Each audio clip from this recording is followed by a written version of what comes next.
The first question we have is about Nimrata, about humility, and saying why it's important to be humble as a Sikh.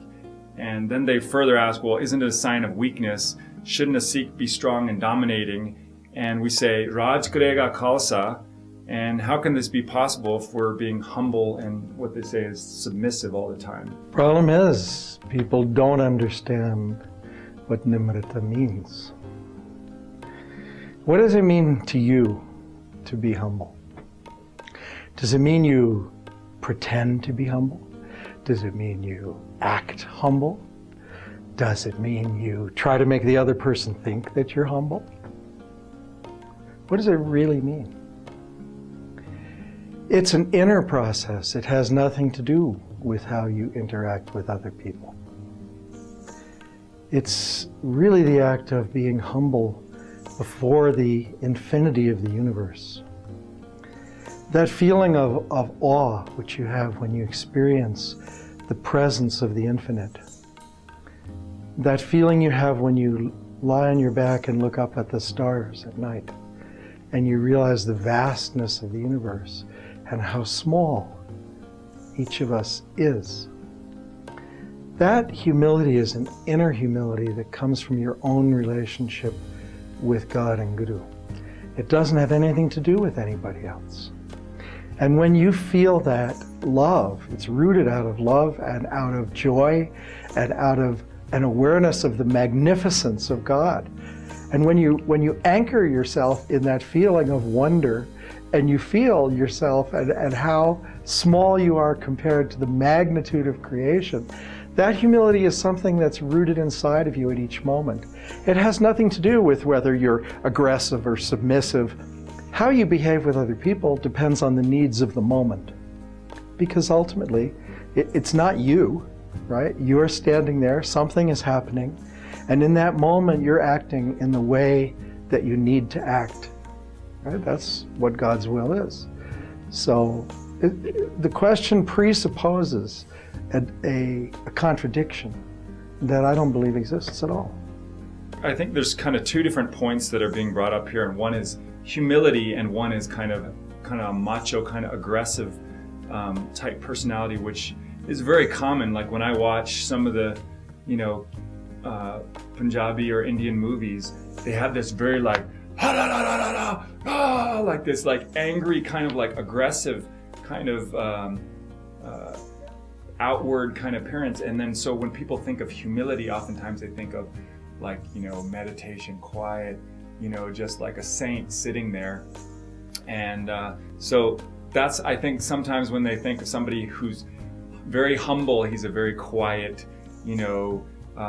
whatever you might, very simple, no, simple clothes. So I think that's kind of like what this person is referring to. Look, both these things are postures.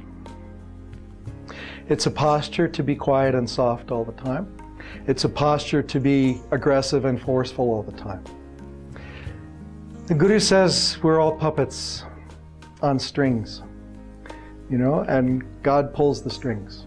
So we should be able to move through all the postures and all of the affects and all of the projections and all of the internal states and all of the external states fluidly and not be attached to any one of them.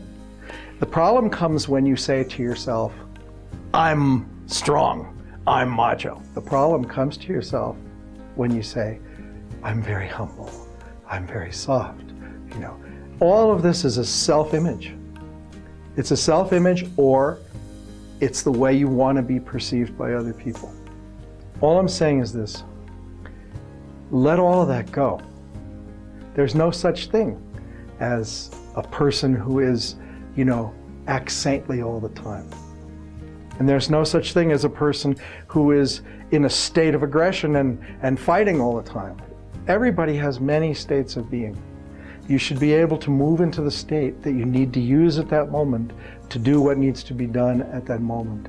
Don't be attached to one personality. Don't be attached to one projection. Understand that none of them are real. They're all things that you're doing as an actor because you are acting and God is doing it through you at that moment. So what does it matter? You want to look macho, look macho. You want to look humble, look humble. You'll see what happens. When I think of this, I think of the whole saint soldier, the Sant Sipahi, and oftentimes it gets in the very the warrior, that part, and the Sant, the more meditative thing. Because when I think of the good, see, but I don't understand why you still think this is a contradiction.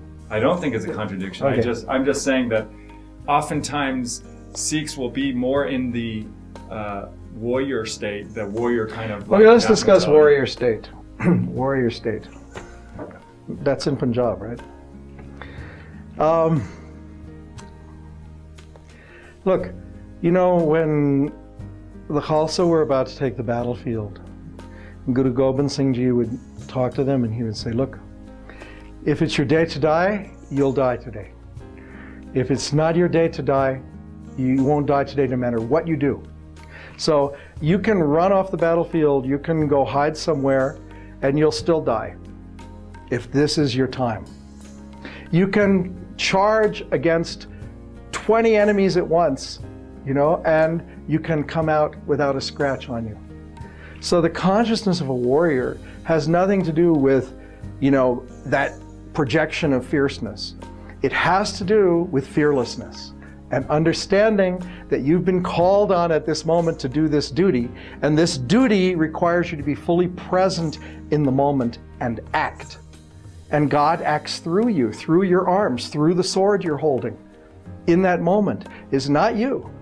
So taking all of this stuff personally or as your identity is a trap, because it's about being fully present in each moment and doing the thing that's required in the frequency of that moment to move things to the next moment.